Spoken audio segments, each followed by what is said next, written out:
Longtime Dorchester County resident, conservative, and political analyst Stephen Wright says he's running for the Dorchester County Republican Party chairman position. I talked one-on-one with Stephen for this edition of Quintin's Close-Ups. And if you haven't already, subscribe to my YouTube channel and like Quintin's Close-Ups on Facebook. Stephen Wright, welcome back to the award-winning Quintin's Close-Ups. Good afternoon, Quintin. I appreciate you having me. Oh, you're very welcome. Obviously, you are a notable conservative political analyst. You obviously have helped a lot of political campaigns throughout the Dorchester County area and beyond. But now I understand you have some developing news because you wrote this on your Facebook page just recently. You said this quote, "Friends, for many years, I have worked to support candidates, campaigns, and issues I believe in. Like many of you, I'm concerned about the future of our country." Let me ask you this, Stephen. What issues do you believe in right now? Well, I think a lot of folks, especially Republicans and conservatives and even independents, they're concerned about the direction of our country. And that is why I've decided to run for chairman of the Dorchester County Republican Party, because there's a saying that all politics is local. I believe organizing at the local level will help us get our country back on track. And that's really the focus of why I've decided to run for chairman. Our country's going in a direction that I certainly don't think is appropriate, and that's why I've decided to throw my hat in the ring. And what is the future of this particular country? Well, that's to be determined. Right now, we have President Joe Biden ran on a campaign of unity and bipartisanship. He talked about how his 50 years in Washington were going to help him heal the divides of the country and bring the parties together. But thus far, we haven't seen that. We've seen a president who is unilaterally signing executive orders, undoing the previous administration's work. And we see a president right now who's just yesterday decided that, hey, he's willing to push a COVID relief package without any Republican support. And so the future of our country hangs in the balance. And that's why I believe that as a Republican, as a conservative, it is important that we organize at the local level, because I firmly believe the future of our country depends on South Carolina. In 2022, we have Senator Tim Scott up for re-election. I believe that the Democrats will target the first congressional district again in 2 years. And so it's important that we have organized local parties, because to get our country back on the right track, it begins right here in Dorchester County. Let me get back up to D.C. for just a second, Stephen. You talked about that COVID relief packet. Do you fear that there are any Green Deal platforms involved with that package? Well, thus far, what we've really seen with the COVID relief package is very little to do about COVID. They're talking about raising the minimum wage to $15 an hour. There are a wish list of Democrat items contained within that package. I am, of course, one that is for more targeted relief. I do believe that there are people hurting. There are people that have been unable to return to work. And that is why we need a targeted bipartisan package. Republicans have offered $600 billion. Democrats are offering $1.9 trillion. I'm not sure what the right number is, but what I do know is this.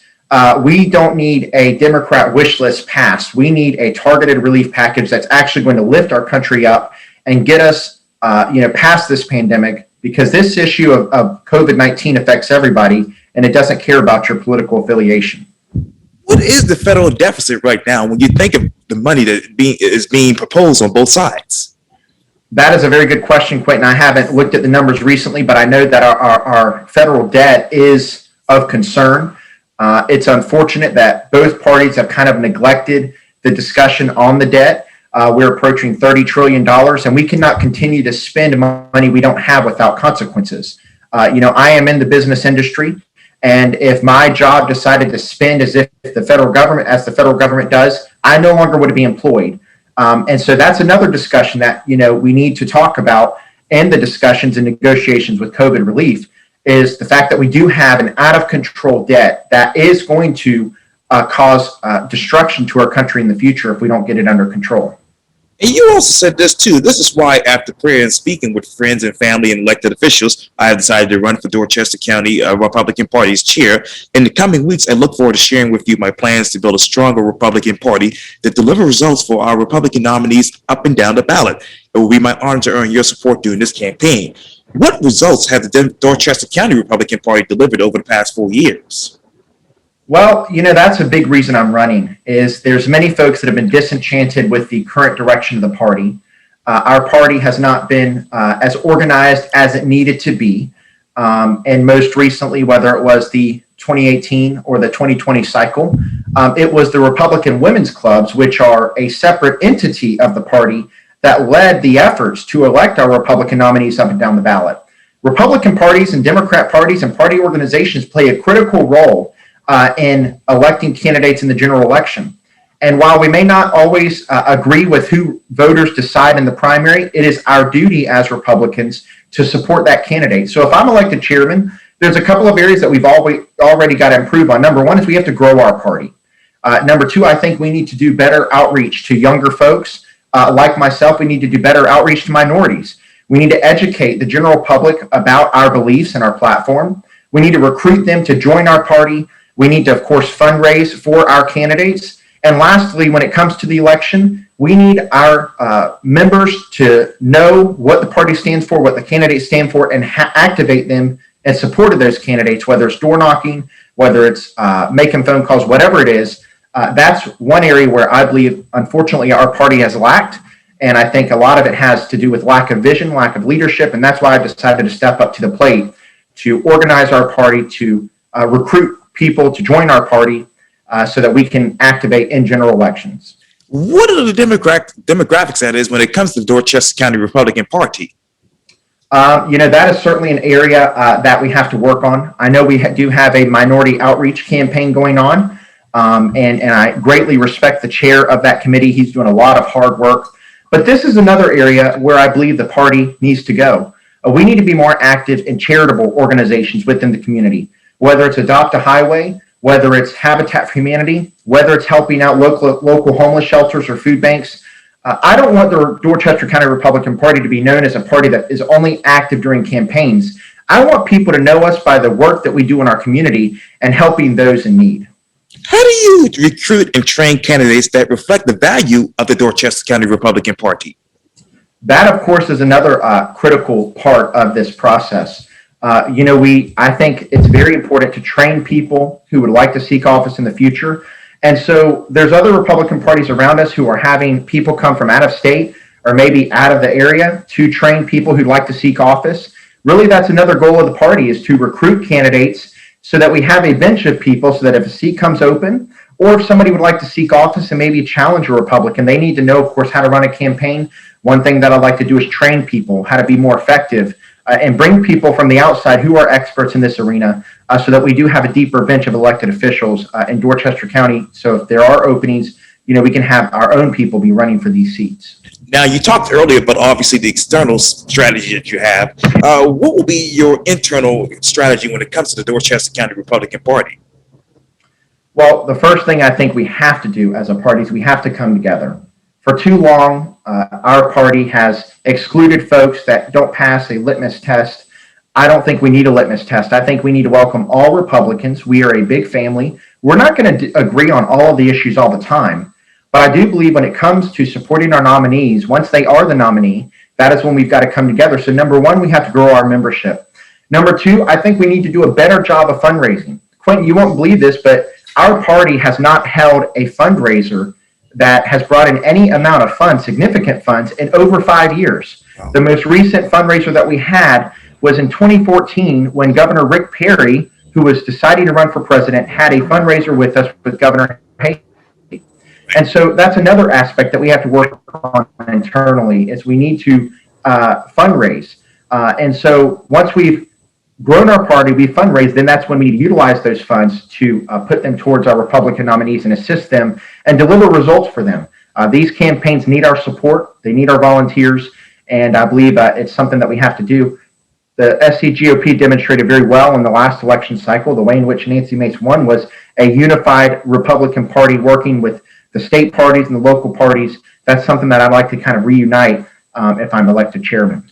Now, how much money would you raise for the regular operations budget? That is a very good question, Quintin. I don't have privy to the information of our operations. I do know this. We no longer have an office. We no longer have a telephone. We no longer have a website. And as I know, we're not advertising or paying for advertisement on social media. And so that is something that we have to do. We need a website. We need to connect with people in this digital age. And we may not need an office. I don't believe we need an office every day of the year. But I do believe during election cycles, we need an office from the time candidates begin filing for office until the end of the general election. So that would be from March of an election year until at least December. Why do we need that? Number one is candidates need a place to drop off their supplies. So if supporters want to come pick them up, whether it's yard signs or palm cards. But we also need a place for phone banks and meetings. And so as it stands right now, I don't believe we really have any operational expenses. But if I'm elected chairman, we certainly will, because we will reestablish an office during election year. We will revamp our website. We will pay for advertisement on social media, because all these tools together is how we grow our party and make it more effective in our elections. And let me ask you this. What will you do from March of 2021 to November of 2021 to make certain that your candidates actually win this year? Well, we don't have any elections this year. We do have elections next year, but that's where it begins with recruiting more people to be involved in the party. By doing that, we can begin to prepare for the election cycle. So, of course, we have to, once we get past this COVID and we're allowed to have large gatherings, we need to do our part to hold fundraisers, whether it's a barbecue or oyster roast, whatever it is. We need to get Republicans together. We need to utilize that opportunity to raise money for our candidates, to pay for our operational expenses in the future so that we can support our candidates in the general election. And that's what I'm going to do if I'm elected chairman. Number one is grow our membership. Number two, train our membership. Number three, fundraise. And number four, activate that membership to work on behalf of the Republican Party in the general election. And where's the activation right now with the membership? How many people do you have with the Dorchester County GOP? Based on the numbers that I have been told, we have 79 precincts in the county, and only 45 of those precincts are organized. So it is my goal, if elected chairman, the reorganization process begins next month.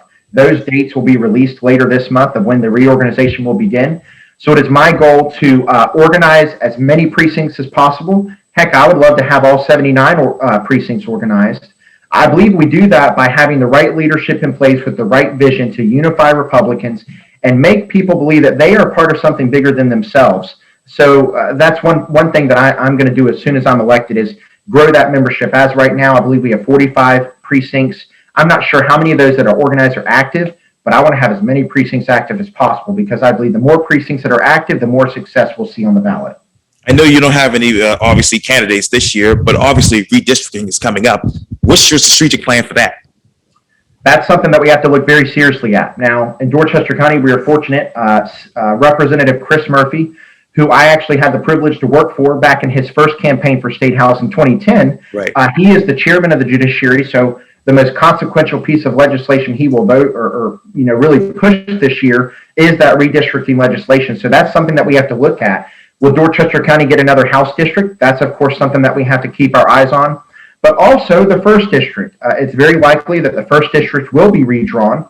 And so we have to, once those districts have been redrawn, assess those districts at that time. And we need to, of course, make sure that we can do everything we can to build on the success that we've had this past election cycle in electing Republicans across the state.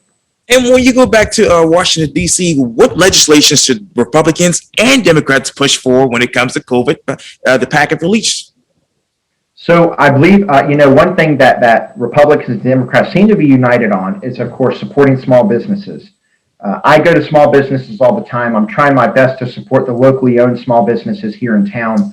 So we need to decide, of course, how do we direct support to those small businesses who are still hurting. Number two, we have to decide how are we going to help those that are still unemployed. What kind of unemployment benefits should people earn and for how long? Those are issues where I believe Republicans are united on. But I can tell you one thing we don't need to do. We don't need to pass a $15 minimum wage. I mean, there are studies that say at least 4 million jobs across the country will be lost at a $15 minimum wage. And so if we want to pass a minimum wage increase in the middle of a pandemic, that's one way to crush our recovery. And that's also one way to push us deeper into the recession that we're already in. And, when you go back to Dorchester County, what are those unique challenges and opportunities there for, in obviously, Dorchester County? Well, we have a lot of unique opportunities here in the county. We have a lot of new people growing or moving here. We're growing in rapid ways all the time, so we need to do our best to reach out to those new people. I believe a way in which we do that is by, of course, being active in our community, by having our leaders within the Republican Party be active in the community. And some of the challenges that we're currently facing, at least on a governmental standpoint, is our parks referendum that was recently passed, our library referendum that was recently passed by the taxpayers overwhelmingly. Those issues are finally moving forward, and we're starting to see real activity when it comes to those things, whether it's the parks being built, bids going out, those types of things. So those are some of the unique challenges that we are facing here locally. And I know a lot of our county council members are working hard to deliver on the promises they made during those referendums for parks and libraries. And what would be the ideal unemployment benefit right now? That is a very good question. I am not an economist, but I think that's something that, our leaders in Washington need to look at seriously. I think really we need to call in experts within this issue. I've seen Senator Graham, I believe he's proposed a $300 a week, or I don't know if it's a week or a month, a $300 benefit of unemployment. One thing that I firmly believe we don't need to do is we don't need to pay people more money to stay home than they would if they went back to work. As you recall, there was a big debate during the U.S. Senate race where Jamie Harrison was criticizing Senator Graham for saying that, but I don't think that's controversial to say. It's just human nature. If you're paid more to stay at home unemployed, you're not going to go back to work. And the only way we get our economy back on track is by having people engaged in that economy, participating in that economy, and working in that economy. And let me, what will the economy look like in the next 4 years in your mind? That is probably the scariest question that you're asking me. And the reason I say it's scary is because what we've seen thus far from the Biden administration is putting back in place the failed economic policies of former President Obama, whether that's regulatory policies to deal with energy and killing the Keystone XL pipeline, whether that's pushing for a $15 minimum wage, whether that's pushing for a corporate tax rate increase. If we raise the taxes on corporations, that is going to hurt our economy, whether they like it or not. The way in which President Trump rebuilt our economy, built the most inclusive economy in history, was by cutting taxes across the board. And if the Democrats want to raise taxes in the middle of a pandemic, raise the minimum wage in the middle of a pandemic, that is a recipe for a disaster. And I believe voters are going to be very frustrated. I think they're already frustrated because Joe Biden is not keeping his promises to work with Republicans, which is, why he claims he won the election, was by talking about bipartisanship. And to this date, the only bipartisan thing he's done is had a meeting with Republicans only to turn around and say, I'm not going to pass a bill with Republican support if I don't have to. Let me go back to the Keystone Pipeline. Obviously, that's a big issue, obviously in Texas, and I believe here in South Carolina. Where are the jobs now that this situation is taking place? Quintin, that's a very good question. Number one, Democrats talk about the need for climate change, changing policies that are affected by climate change. Number one, we need to know is that the Keystone Pipeline is the safest way to move crude oil in the United States, the safest way. Number two, Joe Biden has basically said we need to just teach these people how to work in tech or whatever it is. I think that's arrogant. I think that's very dismissive. And I think it's going to hurt those people. I mean, they've already said 11,000 jobs were lost immediately. That's not even talking about the jobs in the future. And this isn't just Republicans saying this. This is bipartisan support. In fact, in the vote-a-rama that they had last week in the Senate, where they were pushing for budget reconciliation, Democrats joined with Republicans against Joe Biden canceling the Keystone XL pipeline because they realized that, this is the safest way to move crude oil. We're not going to be moving away from that anytime soon, and we have to be realistic in our objectives and in our goals. And what should be the ideal objectives right now, Stephen? Number one, I think we've got to get our economy back on track. That should be the number one goal for leaders in Washington. Once they get the economy back on track, they, of course, can, debate other issues that are of importance. Our country's facing many issues. But this going back and forth over impeaching the president, the former president, this impeachment is going to have no effect on him. He's a former president. Democrats are fixated on a man who lives in Palm Beach, Florida, They're wasting the taxpayers' dime and the taxpayers' time on this. They need to get off that, focus on COVID relief that is targeted, that will actually restart our economy, really get things going in the right direction. And I think the more that they fixate on issues, and this goes for both parties, some parties are fixated on issues that are not important to the regular taxpayer. We need to focus on issues that bring us together, areas where we do agree. And I think if we do that, people can get back to work. Another issue that Democrats just seem to not follow the science on is opening our schools. I mean, we have President Joe Biden, CDC director, saying that kids should return to school because the science clearly states there's very little transmission if there's mitigation efforts within our schools. But Joe Biden is shackled by the teachers' unions who gave him millions of dollars and is choosing to side with them over putting our children back in schools. So those are some of the issues that we need to focus on as a country, because I can tell you these have real life consequences now and in the future as far as keeping our kids out of school. And I'm going to get back to that in just a second, but you obviously talked about impeachment. Do you support censure? I don't. And the reason is I think, number one, I don't, absolutely agree with the way in which this was handled post January 6th. I think that, what happened as far as the people that stormed the Capitol was disgraceful. But I know a lot of people that did go to Washington on January 6th who were passionate people, and they didn't participate in that. You had hundreds of thousands of people that went to Washington to peacefully assemble, and you had a couple thousand people who acted very maliciously, who broke the law and should be prosecuted to the fullest extent of the law. But as far as focusing on the former president, Donald Trump is gone. And it seems that the only thing that unites Democrats is Donald Trump. And now that he's gone, they're still focused on him. I think at some point the people across the country are going to get tired of this. And I firmly believe in 2022 we're going to win the House. And it's my hope that we win the Senate as well. Now, what particular plans do you want to see actually from the local states and obviously other school organizations as far as trying to reopen schools, that is?